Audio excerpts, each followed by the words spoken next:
¿Hay conflicto armado en Colombia? Ese es el gran debate de los últimos días que ha enfrentado a congresistas, analistas y hasta expresidentes.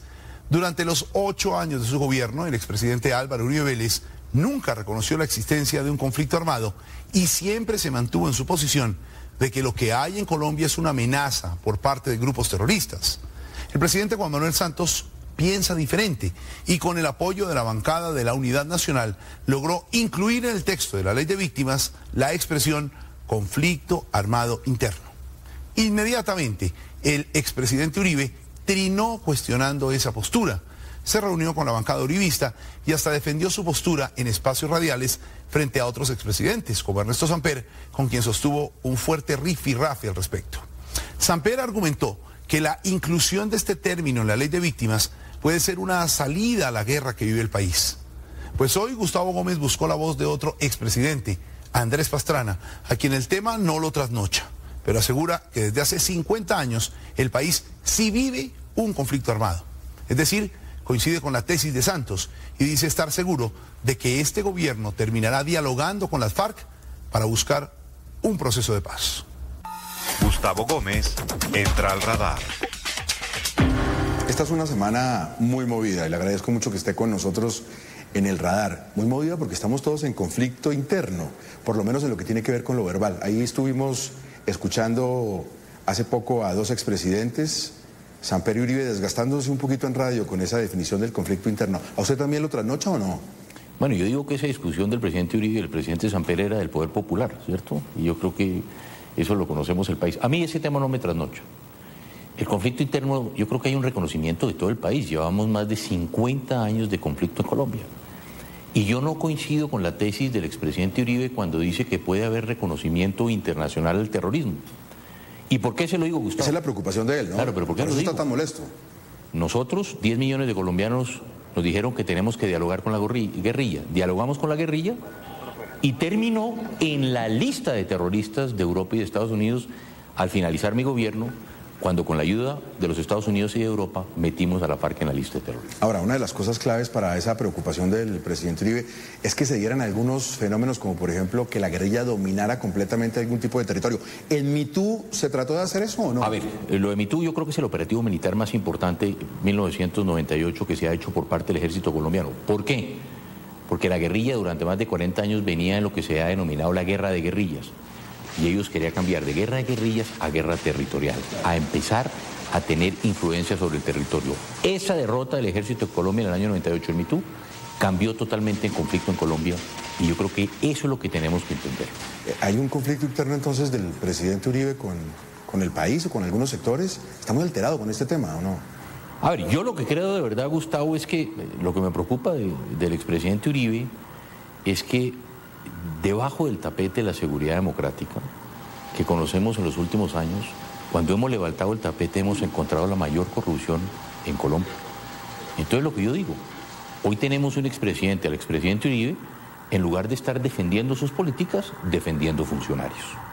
No sé, a uno le pareciera que ese roce entre el presidente Santos y el expresidente Uribe por el tema del conflicto interno, del conflicto armado interno, fuera como la señal de que algo se está moviendo en el gobierno del presidente Santos. ¿Usted qué opina de eso? Yo le digo una cosa, yo siempre he dicho cuando acabamos el proceso de paz y comenzamos la guerra contra las FARC, un año antes de finalizar el gobierno, lo que yo siempre dije es el libro de la paz no se ha cerrado. Y yo estoy seguro, Gustavo, lo digo hoy aquí, yo estoy seguro que el gobierno Santos va a terminar dialogando con las FARC para buscar un proceso de paz en Colombia. A ver, un momentito. Estoy absolutamente ¿Eso quiere decir que el hecho de permitir que el famoso articulito mencione el conflicto interno en la Ley de Víctimas es una señal que manda el presidente Santos? A ver, yo creo que sí. La verdad es que aquí hemos tenido un conflicto y aquí no estamos hablando de beligerancia. Y nadie nunca en Colombia, inclusive durante mi gobierno, en el proceso de paz, nunca la guerrilla pidió beligerancia. Pero un momentico, eso sí explicaría por qué está tan molesto el presidente Uribe. Porque sospecha que el presidente Santos quiere hablar. Sí, pues que hay una diferencia. ¿Cuál es la diferencia entre el gobierno Uribe y el gobierno Pastrana? Que yo hablé de cara y de frente al país. Uribe todos sabemos que buscó contactos con las FARC por debajo de cuerda. Yo siempre he sido claro y he explicado mi diálogo.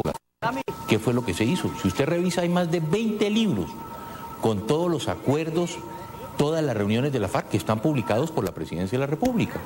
Lo que hizo el presidente Uribe fue buscar acuerdos con la FARC debajo de cuerda, dialogar con las FARC y buscar esos diálogos por debajo de cuerda. Esa es la gran diferencia. Si el presidente Santos toma la determinación de, si se dan algunas condiciones, por supuesto, como lo ha dicho él, tener algún tipo de acercamiento con la guerrilla, ¿todo esto que está haciendo Uribe es para torpedear esa posibilidad? Puede ser. El presidente Uribe nunca ha estado en el tema de paz, nunca. El resto de todos los políticos en Colombia han estado. Usted se recuerda el Frente por la Paz contra la Violencia. Ahí estaba el Partido Liberal, estaba el Partido Conservador, estaba la Izquierda Democrática Colombiana, estaban todos los partidos. El único que nunca quiso participar en ese momento en un diálogo de paz fue el presidente Uribe. Todo el resto nos acompañaron en la paz. Y al presidente Uribe lo acompañamos en la guerra a todos los colombianos. Cuando la FARC tomó la decisión de no hacer un proceso de paz, lo estamos acompañando y acompañamos al presidente Uribe como estamos acompañando al presidente Santos en esta guerra mientras la FARC no tome la decisión de llegar precisamente a una mesa de negociación. Ya el presidente Santos lo ha dicho, no más secuestros, devuelvan todos los secuestrados, que se acabe el secuestro. Ya se están dando pasos, ya el presidente Santos ha soltado varias perlas en lo que puede ser un proceso de paz con las FARC. Oiga, qué curioso que mientras Uribe y Samper estaban de alguna manera detonando un poquito en la radio, ese mismo día usted estaba almorzando con el presidente Gaviria y estaban conversando de muchas cosas. Me dicen que uno de los temas fue las decisiones del procurador.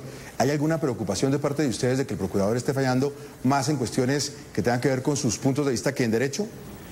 La verdad que yo creo que el procurador, porque lo que hemos visto en los últimos decisiones de la Procuraduría, yo creo que el procurador está actuando en derecho. Puede haber discusiones, yo creo que siempre, en derecho siempre se va a discutir.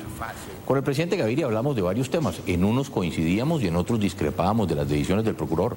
Pero yo creo que los tres organismos de control en este momento, Procuraduría, Contraloría y Fiscalía, están ejerciendo como corresponde sus labores de buscar e investigar y acabar con la corrupción.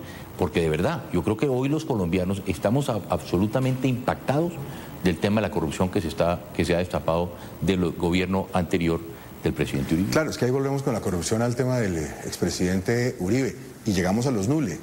Ya tuvimos un ejemplo muy claro en Bogotá. ¿Qué va a pasar a nivel nacional? ¿Algún día sabremos qué pasó con ellos? Esa es la punta del iceberg. Los Nule van a tener que contar la verdad.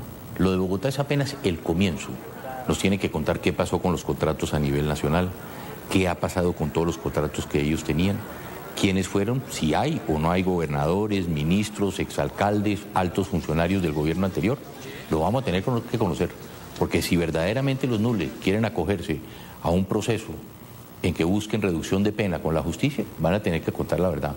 Si no, yo creo que la justicia colombiana los va a pudrir en la cárcel. No dejemos el tema de Bogotá a un lado, porque usted fue uno de los alcaldes más jóvenes que ha tenido Bogotá y debe estar aterrado con lo que está pasando en esta ciudad, donde hemos pasado días en los que no hemos tenido contralor, no hemos tenido alcalde, tenemos un personero totalmente cuestionado, tenemos concejales que están en el ojo del huracán. Eso nunca había pasado en Bogotá. En Bogotá siempre tuvimos alcaldes como los ha tenido Medellín, o como los ha tenido las grandes ciudades que fueron alcaldes que trabajaron por su ciudad. Y por eso yo siempre he dicho que la reforma más importante política que tuvimos en Colombia fue la elección popular de alcaldes. Pero mire lo que estamos viendo. Lo que estamos viendo nunca se había visto en Bogotá. Y pero aquí tiene que haber una responsabilidad política también. Y hay una responsabilidad política. ¿Quiénes son los que tienen la mayoría en el Consejo? ¿Quiénes son los que han apoyado al alcalde del Consejo? ¿Cuáles son esas coaliciones? ¿Está la U ahí? ¿Está Cambio Radical? ¿Está el Polo Democrático?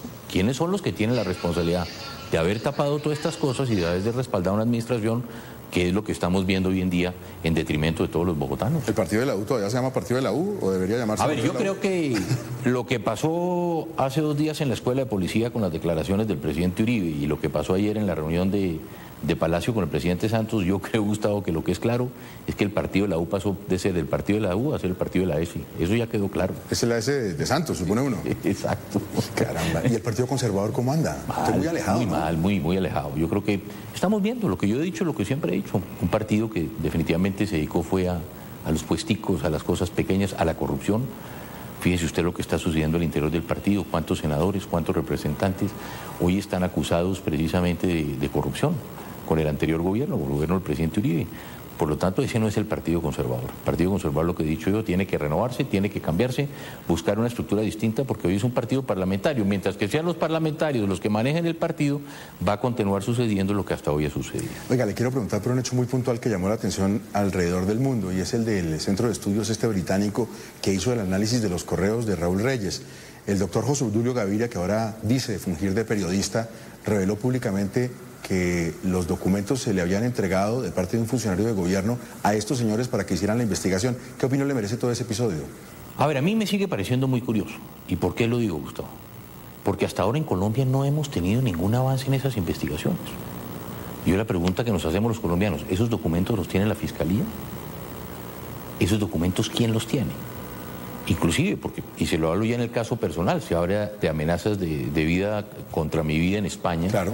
Y yo me entero es por un fiscal español y no por la Fiscalía colombiana. Muy cercano a un familiar suyo.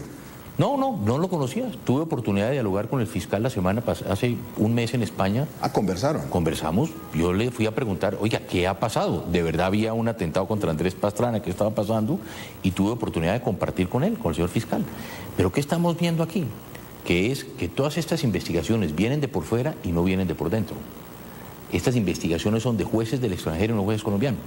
Entonces lo que hay que preguntarle a Obdulio Gaviria es cómo así que esas investigaciones, esos documentos, ¿por qué se entregan afuera y no adentro? Yo le digo una cosa, es curioso. Ese es un tema de política internacional, ¿cierto? En la Comisión Asesora de Relaciones Exteriores nunca el presidente Uribe tocó este tema. Jamás. Y lo conoció un centro de estudios internacional y no lo conocieron ni el Parlamento de Colombia que está en la Comisión Asesora, ni los expresidentes de Colombia que estamos en la ¿Cómo ve asesora. al presidente Santos? Bien, tiene un gran reto, Gustavo, que es el reto del invierno. Esa es la gran preocupación. Quienes nos ha tocado manejar tragedias, como me tocó manejar a mí la tragedia de Armenia o al presidente de Tancur, la tragedia de Armero, ¿cuál es la gran preocupación? El presidente Gustavo no va a tener que dedicar 24 horas al día, sino 48 horas al tema del invierno. Porque ese es un tema en el cual tenemos que dar respuesta muy importante a 3 millones de colombianos que hoy no tienen una vivienda, que no tienen salud, que no tienen educación, que no tienen con qué comer. Hay una cosa, Gustavo, esta es la peor tragedia en la historia de Colombia. 3 millones hoy de damnificados. Y si a eso usted le suma los desplazados, estamos hablando de ¿cuánto? 4,5, 5, algunas cifras nos pueden dar. ¿Esto puede frenar un 6 poquito millones. las promesas de campaña del entonces? Yo creo que la agenda Santos? le cambió. Yo creo que la agenda le cambió. Con este invierno, siendo la tragedia más importante que hay en Colombia, hoy hay que dedicar el 100% de los esfuerzos a la tragedia invernal. ¿Cuál es la gran ventaja que tenemos? Que hay recursos. Y esperamos que haya recursos. Porque también se discute que al parecer puede haber un problema en la reforma fiscal que se aprobó en diciembre. Al parecer puede haber un problema de publicación del decreto. O de la publicación, perdón, en el diario oficial. La fecha del diario. Si la fecha no se hizo Pierden varios anterior, millones, ¿no? no, un año, todo. No tendrían concluido. Porque la Corte Constitucional ha sido clara en la revisión de esos decretos que la publicación, promulgación y publicación tiene que ser antes de fin de año. Si ese decreto fue publicado después, El lío es más en grande. enero, solo comenzaría a aplicar en enero del año entrante. Presidente, le quiero agradecer mucho acompañarnos hoy en el radar y quiero despedirme con una última inquietud que no tiene que ver con la conversación nuestra de hoy. Es una inquietud de un amigo. Jorge Alfredo Vargas está muy preocupado porque lo ha invitado varias veces a los reencauchados. a CMI. Hoy se va a sentir conmigo, me dice, usted le habla a Gustavo y no le hablan los recauchados. Pero ¿por qué no va a los reencauchados? ¿Será que le molesta la invitación de los reencauchados o qué? No, de ninguna manera, vamos a ir. ¿Cuál de los dos? Oiga, Hoy sí debe estar Jorge Alfredo diciendo, sí va a donde Gustavo y no viene a los reencauchados. ¿cuál de los dos mejor, cuál de los dos expresidentes es mejor? ¿El de los reencauchados o usted? Bueno, esa pregunta se la voy a contestar al de los reencauchados. Bueno, que le vaya muy bien en Kuwait. Después hablamos de eso. Muchas gracias. Hasta luego. Muchas gracias, Gustavo.